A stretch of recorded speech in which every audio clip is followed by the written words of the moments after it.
I just love making life more complicated and difficult for myself. I can't help it. So it is either a blessing or it's a curse. At the same time, I know that I get a better result at the end of it, even though it just causes more frustration and time. Time is just so used up when it comes to a project that I'm trying to replicate perfectly. Glinda's bubble dress is no exception. I am replicating Glinda's bubble dress from the upcoming Wicked film, and this is the making of start video of this whole process. You can watch the whole costume study breakdown in a previous video. Here we're going to talk about the starting stages of it. I first made a corset, and then I made a hoop skirt almost all the way, and now I'm gonna remake it. That's where I'm just making more work for myself in many different ways. So first of all, the corset I will be showing making in this video is not an exact replica of the one that was worn under the bubble dress. It is based on another photo that Ariana shared of her wearing a corset under another of her costume from the movie. And so that's the first picture I had of a corset, and so decided to replicate that one, and I will be using that one under this bubble dress. But since making it, a new video did come out showing great behind the scenes video, which I talk about in the whole costume study video. But it shows the under corset structure of it,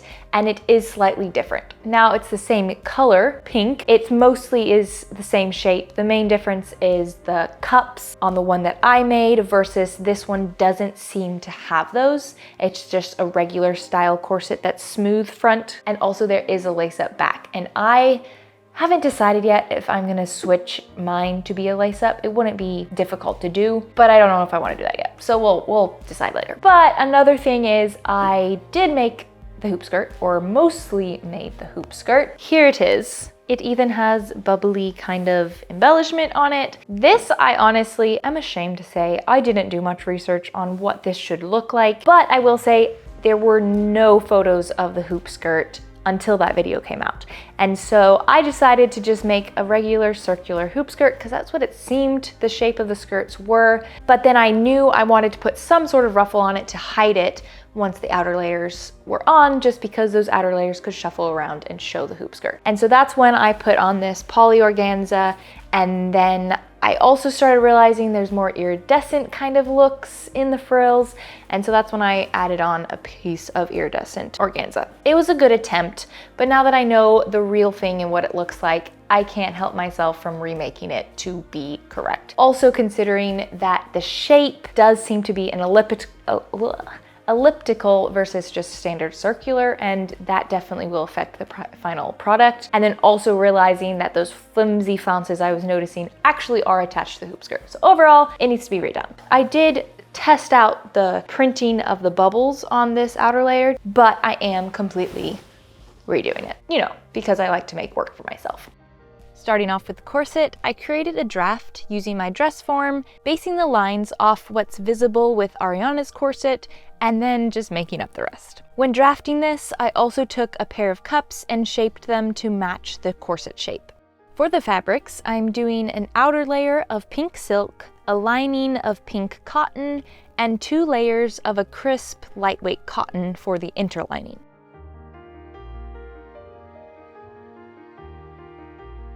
Once 48 pattern pieces were cut out, it's time to minimize that number and get the layer of inner lining basted to each pattern piece of the lining and the outer silk.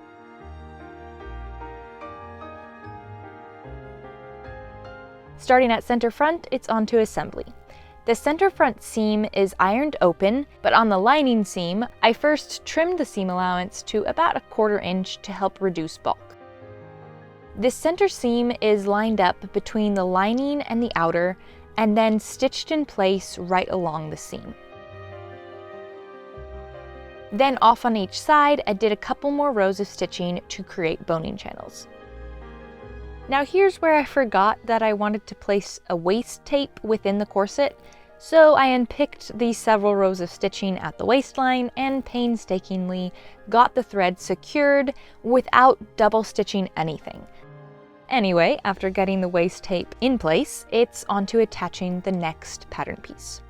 So this type of assembly is kind of like magic and saves so much time and is so clean and neat and tidy. Within one seam and one row of stitches, the layer of lining and outer fabric are attached, plus the raw edges of the seam allowances are contained within. It's amazing. For the steps, the outer and lining are smoothed out and pinned, making sure the waist tape is in the correct place. You could baste it here if you wanted. And then the next pieces are placed.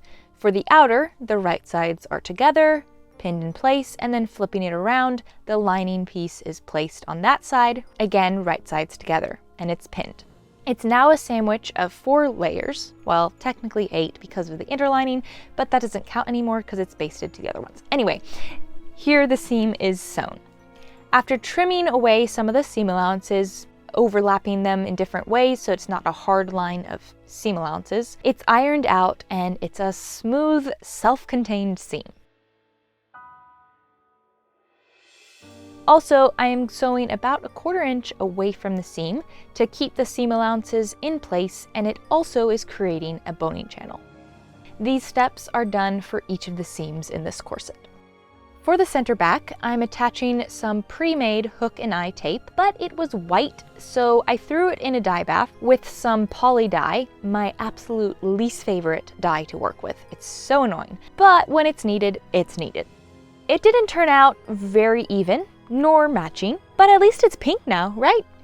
This is attached to the silk layer, and then the lining seam allowance is turned in and pinned right below the seam, so I then can turn it to the right side and do an even top stitch along the seam, which secures that folded lining edge in place.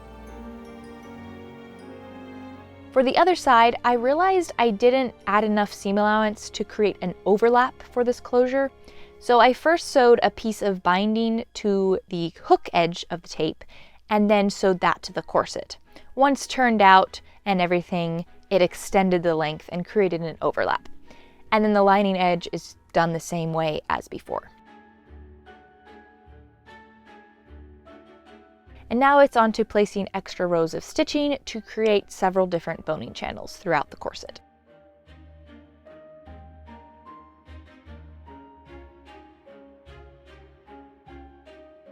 Once those were all placed, I'm binding the top edge with some bias cut strips, and instead of hand sewing the second edge in place, which is my preferred method, I decided to go with the stitch in the ditch method, which involves meticulously pinning the second edge in place to make sure that it will be caught in the stitches as you go along the ditch.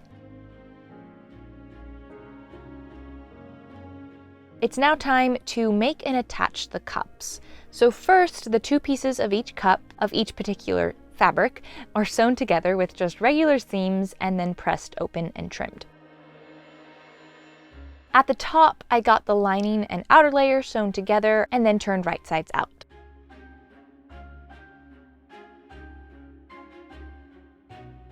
In attaching them to the corset, it's just the outer layer of the cup that's attached for now. This will leave an opening in order to insert the padding. Again, these seams are trimmed to reduce bulk, and now the padded cups are put in.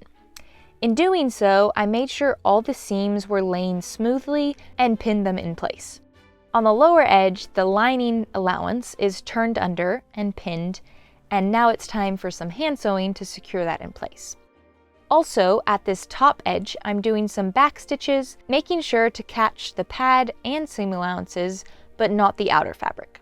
This is helping everything just stay smooth. And then with the lower edges, that lining edge is sewn down, but then I realized I needed to insert an underwire, so I did some row of stitches, creating a channel there. Once those are in, it's time to insert all the other rows of structure in the form of synthetic whalebone. And the final step is to bind the bottom edge.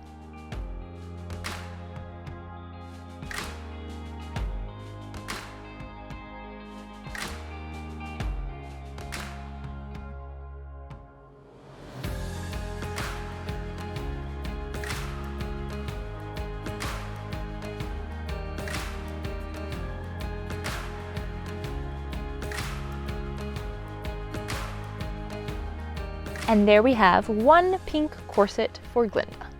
Onto the hoop skirt. In the spirit of wanting to be accurate, but also use up my fabric in my stash, I found a thick polyester voile that will be great for the hoop, but it was yellow, so I threw it in some of that lovely pink poly dye. Still not my favorite, but it did come out much better as far as evenness this time, but it didn't quite get as pink as I expected. But I'm okay with this since the original hoop is made of kind of like a weird brownish pink. Mine is just gonna be a weird orangish pink. This fabric was cut into skirt panels, shorter and thinner at the front, and then longer and wider at the back. This is to create that elliptical, fuller in the back shape. I then got these pieces all assembled with French seams. A trick to make the seams neater and easier to work with is to first iron the seam open before creating that second folding in half and sewing that second seam. It makes it so much easier.